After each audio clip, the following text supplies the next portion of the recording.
할렐루야. 8월 4일 목요일 기청단 시작하겠습니다. 오늘 말씀은 레위기 19장 19절에서 37절까지의 말씀입니다. 레위기 19장의 말씀은 하나님의 백성들이 일상생활 속에서 지켜야 될 그런 규례를 하나님께서 말씀해 주고 있습니다.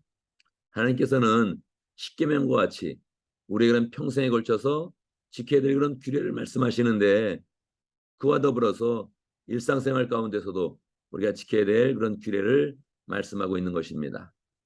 왜 하나님께서 우리의 일상생활에 이렇게 관심을 가지시고 간섭을 하실까요? 이것은 하나님의 사랑입니다. 하나님의 사랑을 잘 이해하는 그런 가운데 우리가 하나님의 그런 그 말씀을 잘 받아야겠지요. 36절에 보면 하나님께서 이렇게 말씀하십니다. 내가 바로 너희를 이집트 땅에서 인도하여낸 주 너희의 하나님이다. 너희는 내가 세운 모든 규례와 내가 명한 모든 법들을 지켜 그대로 살아야 된다. 이렇게 말씀하고 있습니다. 하나님께서는 우리와 관계를 맺으실 때 구원의 근거에서 관계를 맺는 것입니다. 너희는 이걸 지켜라. 이렇게 무섭게 말씀하시는 것이 아니라 이것을 지키면 반드시 너희가 구원받은 백성으로서 살게 되고 나의 백성으로서 살게 된다. 이렇게 하나님께서 말씀하고 있는 것이지요. 하나님의 사람으로, 하나님의 자녀로, 하나님의 백성으로 사는 것이 우리에게 큰 그런 축복이 되는 것입니다. 이걸 지켜야지만 우리가 우리의 영혼이 소생함을 입으며 힘을 얻으며 하나님의 능력으로 덧입으며 멋진 그런 삶을 살기 때문에 하나님은 담대하게 우리의 일상생활을 간섭하시면서 우리에게 말씀하고 있는 것이죠. 내가 이것을 지켜내겠다, 이런 마음을 가지고 오늘의 그런 그 말씀을 보면 좋겠습니다. 오늘 말씀 가운데 19절에 보면 하나님께서 가축들 가운데 교미를 시키지 말아라, 이런 그 말씀을 하고 있습니다. 또 곡식을 심을 때도 서로 섞어 심어서 그것이 종이 섞이지 말게 하라, 이제 그런 말씀을 이제 하시지요. 우리가 이런 말씀을 잘 받아야겠습니다. 하나님께서는 말씀을 주실 때 하나님의 창조의 그런 질서를 지키고자 하십니다. 왜요?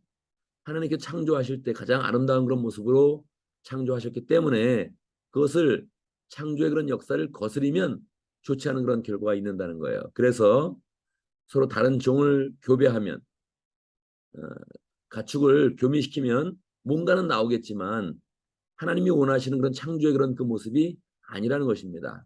그래서 뭐 타이거와 라이언을 결합시켜서 어떤 새로운 그런 종을 만든다, 그런 거 여러 번 시도하지 않습니까? 그런데 대부분 보면 그런 것들이 첫 번째 세대는 되지만 두 번째 세대에서 계속 이어가지를 못하는 것입니다. 하나님께서 이것을 금하고 있는 것입니다. 그러니까 우리가 살아갈 때 하나님의 창조의 그런 질서 가운데 살겠다, 이런 마음을 가지면서 주의 그런 그 말씀을 받으면 좋겠습니다.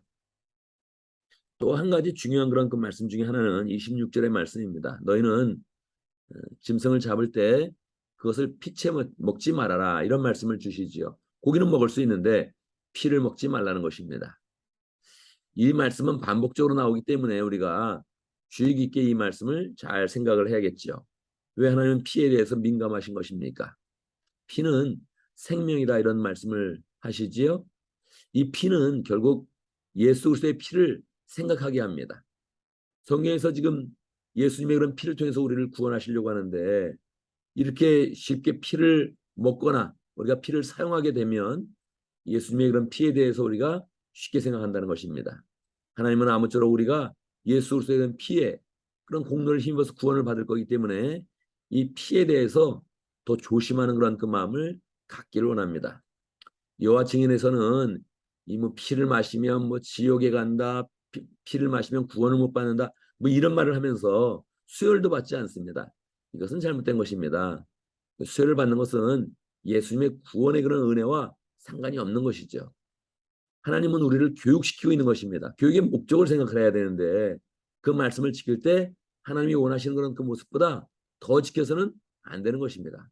또 우리가 예수 그리스도의 은혜를 풍성하게 깨달았다면, 요즘에는 선지도 먹지 않습니까? 그것을 풍성히 알고 예수님을 통해서 구원받은 건 풍성히 알았으면 뭐 그것은 괜찮겠습니다. 구약이라는 그 말씀 가운데 예수님이 오시는 것에 대해서 계속 교훈하셨기 때문에 우리는 이미 예수님 이후에 살고 있지 않습니까? 이제 구원의 그런 의미를 우리는 풍성히 알고 있는 것입니다. 그래서 우리는 먹는 것이나 절기나 세상의 그런 풍습을 가지고 영향을 받지 않습니다. 우리는 이제 하나님의 그런 백성으로서 하나님의 그런 주신 새로운 그런 신분 속에서 담대한 그런 그 마음으로 살아가고 있는 것이죠. 그래서 우리는 그 마음 가운데 작은 것에 영향을 받는 것이 아니라 하나님과 사랑의 그런 관계를 맺고 하나님이 말씀하시는 것은 다 순종하겠다. 이런 마음으로 말씀을 받으면서 레위기에 있는 그 말씀 하나하나가 하나님과 관계를 맺고 하나님께 순종하고 하나님의 사람으로 되기엔 너무 좋은 말씀이다. 이렇게 생각하면서 이 말씀들을 받으면 좋겠습니다. 오늘도 말씀 가운데 기도 제목을 붙잡습니다. 우리가 하나님의 백성이 될 수 있도록 하나님의 그런 사람이 되어서 하나님의 자녀가 되어서 하나님이 말씀하시는 것은 다 우리에게 유익하니 꼭 지키겠습니다. 이런 마음으로 하나님의 말씀을 잘 지킬 수 있도록 이렇게 함께 기도합니다. 오늘도 목장을 위해서 기도하는데 인디아 목장을 위해서 기도하겠습니다. 박지호 목자님, 송진경 부목자님, 또 하나님께 주실 그런 그 목원들과 공성교사님 위해서 함께 기도하도록 하겠습니다. 오늘 교회를 위해서 기도하는데 상공부를 위해서 한번 기도하겠습니다. 우리 교회가 1년에 2번씩 상공부를 개설할 것입니다. 개설할 때마다 많은 사람이 등록하고 또 우리 공동체 식구들 가운데 강사로 많이 세워지고 그 가운데서 우리 영적인 그런 지식이 풍성하게 공급되어지고 그 가운데서 우리는 잘 세움을 입을 수 있도록 이렇게 함께 기도합니다. 제가 먼저 기도하고 함께 기도하는 시간 갖도록 하겠습니다. 기도합니다. 우리 아버지 되신 하나님을 찬양합니다. 하나님 아버지가 되셔서 우리에게 필요한 그런 말씀들을 주시고 그 말씀을 통하여서 우리를 거룩하게 하시고 하나님의 그런 사람이 되게 하시고 하나님께 순종할 수 있도록 인도하시고 그 가운데 우리 인생을 축복으로 인도하시니 감사합니다. 우리가 하나님의 말씀도 기쁘게 잘 받게 해주시고 그 말씀 속에 담긴 의미들을 새기면서 우리의 그런 삶 가운데 늘 승리의 삶, 능력의 삶 살 수 있도록 인도하여 주시옵소서.